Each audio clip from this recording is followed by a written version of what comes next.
If you're into the world of high fashion and couture, Mouna Ayoub is not just a name, but a brand. She is a Lebanese socialite and businesswoman. Not only that, this woman has proven herself to be a luxury icon.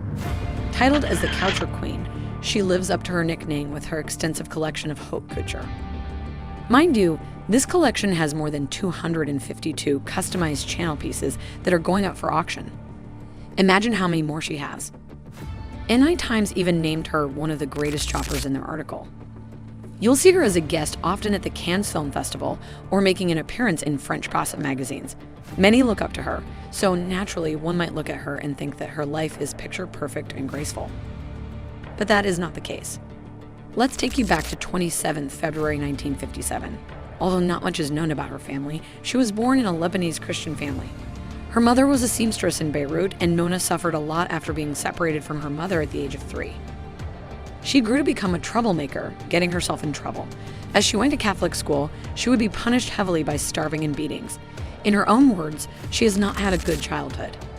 When war broke out in Lebanon, she was sent by her mother to Paris for higher education, yet again feeling abandoned by her mother. As she worked in a Lebanese restaurant in 1977, she then met a man. At the ripe age of 20, she decided to convert to Islam and marry a Saudi businessman called NasserAl-Rashid, who was also an advisor to King Fahd at the time. He was 40. After her marriage to him in 1979, life was not the happily ever after one would have wanted. An interview taken of her in 2003 by wealthiest magazine revealed details of her personal life. I've had a very sad life story. I had a miserable childhood in Beirut, a miserable marriage, and a miserable divorce. When she moved into one of his large mansions, it was more of a prison of patriarchy. She was controlled to unbearable extents, from not being able to have friends that weren't approved by her husband, to not being able to leave the house without being covered head to toe by an abaya. For those who don't know, an abaya is a traditional attire worn by many Muslim women for modesty. Following my marriage, when I traveled to Europe, I wasn't allowed to go to the movies or the hairdresser or parties or dinners or mingle with anybody. Ayoub said while talking about the 18-year period that she was married to a Saudi Arabian billionaire.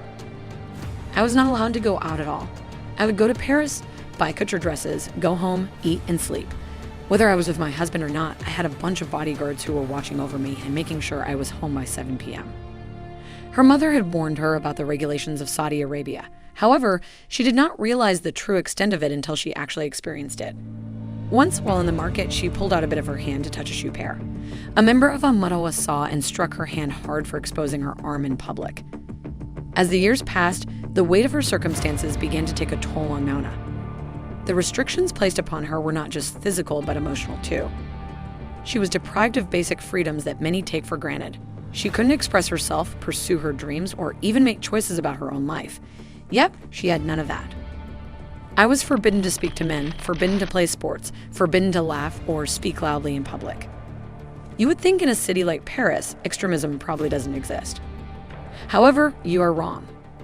In her book, Mouna wrote about the extremism she faced in Paris as a Muslim. When she first entered Mosque de Paris, she was beaten up as she did not look Muslim enough. She wasn't wearing a jalabiyat, instead just a long skirt. A woman passing by thought that her necklace had a cross on it and got angry. Although Mouna was wearing an Islamic necklace, this misunderstanding escalated. The person threw it down on the ground, and by the time the misunderstanding cleared, they thought she had thrown it herself. This resulted in her getting beaten up brutally by those around her. They stole her shoes, grabbed her hair, and even bruised her. After 18 years of this toxic marriage, Mouna finally got divorced. Unfortunately, due to strict regulations, she could not take her kids with her. From there, she moved abroad and started a new life and business. She invested in real estate, which turned lucrative, and then she found solace in fashion. It was revealed that she even attempted suicide and became addicted to Prozac. She survived concentrating on building up her own fortune and getting out of that place. No one came to Saudi Arabia to do anything but make money, so I thought it was a pity to be there and not make some of my own. Thus, she then started a Friday afternoon clearance sale in the garage of her Riyadh palace. Here, she started something different. Ayoub sold off the very expensive but unwanted designer jewelry, luggage, ceramics, clothing, shoes, furniture, and electronic goods her husband brought back from his frequent business trips. She then used that saved up amount to invest in the property and stock markets in Lebanon and the United States of America. But Saudi Arabia thought differently. As a part of their very traditional mindset, the public blamed the divorce on her. They thought she had taken all the money and fled to enjoy a life abroad, and her business flourishing abroad did not help. The entire country had started to hate her for a reason that was not even the reality. Even till now, she has received death threats from Muslim extremists and was also the target of the Arab press, which depicted her as the villain and even called her bad names. After settling back in Lebanon, she used fashion as a distraction. This distraction evolved into a collection of over 2,700 haute couture masterpieces, prices ranging from $10,000 to $300,000 USD. What is haute couture actually? Let's get into the depth. Think of haute couture as the opposite of ready-to-wear clothing you find in stores. It's like commissioning a unique work of art made just for you, with the highest attention to detail and quality. Sounds expensive, right? That's because it is.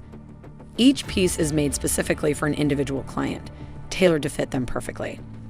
The finest materials and the best craftsmanship are used for designs. This makes them one-of-a-kind pieces. When one thinks of haute couture, they think of pouring luxury and exclusivity. This couture is very often associated with high fashion houses like Chanel, Dior, and Givenchy. The honor of couturier status, also called high dressmaking, is legally protected. Hence, not everyone can become a part of haute couture.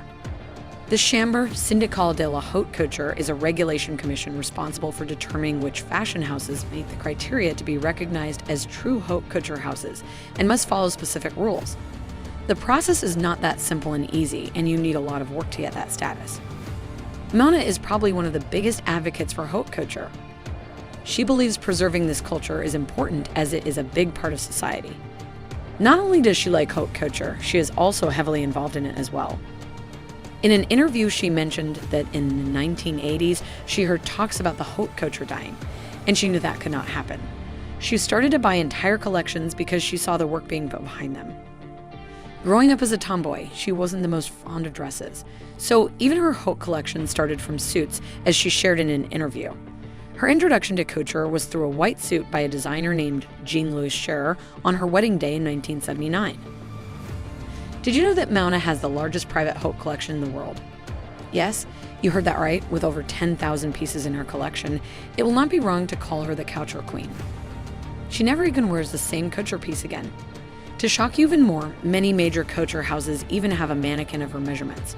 In case she is not present and requires a couture piece, you have to get to work as it's no excuse. Recently, Mouna even had her own couture auction of 252 Chanel pieces from her wardrobe from 1990 to 2019. Chanel and her go far back, with her first piece in 1990 to 2019 and her friendship with Karl Lagerfeld. Known as one of the world's biggest collectors, her decision to share a portion of her cherished Chanel collection is big. It shows her desire to bring these extraordinary, luxurious pieces to a wider audience. This move will ensure their legacy for generations to come. The auction was made even more special after Lagerfeld's absence. It added sentiments to this auction, and she turned it into a celebration of his art over the few decades, as well as an opportunity for more others to embrace these iconic pieces from 1990 to 2019.